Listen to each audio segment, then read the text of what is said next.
Top quality और consistent performance के लिए सिर्फ सिल्वर पंप्स। टॉप क्वालिटी और कंसिस्टेंट परफॉर्मेंस के लिए सिर्फ सिल्वर पंप्स, नाम याद रखना। काळजी घेण्याची आवश्यकता आहे। तो आमचा वारकरी कधी सहन करणार नाही, कारण वारकरी ही आमची परंपरा आहे। आम्ही देव, दैवत, धर्म, संस्कृती, परंपरा मानणारी लोक आहोत आणि अशा प्रकारचं कृत्य कोणी केलं असेल तर त्याचा निषेधच आहे।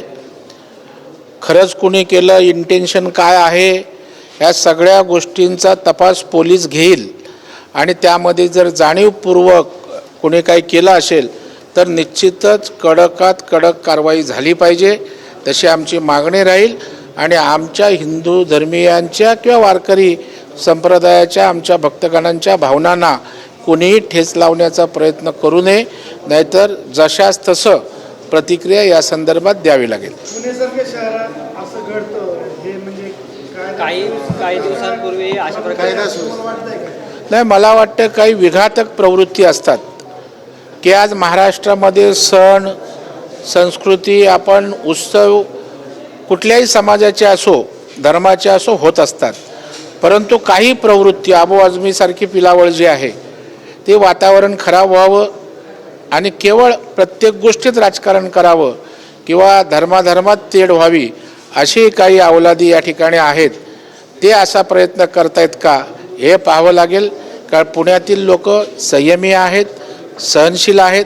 याचा अर्थ तिथे कुणीही येऊन अशा प्रकारचं चित्र उभं करणं किंवा खतपाणी घालणं योग्य नाही।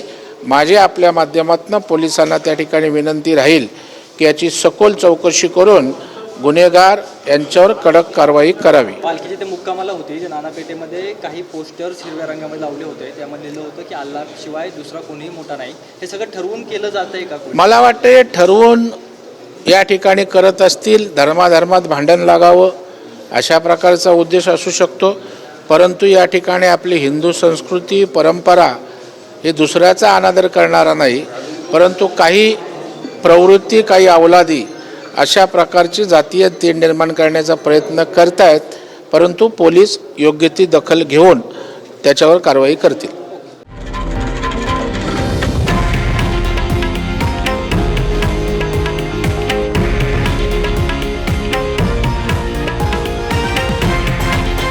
हे आहे देशातील नंबर 1 न्यूज नेटवर्क आणि आपण पाहत आहात TV9 मराठी, एकमेव।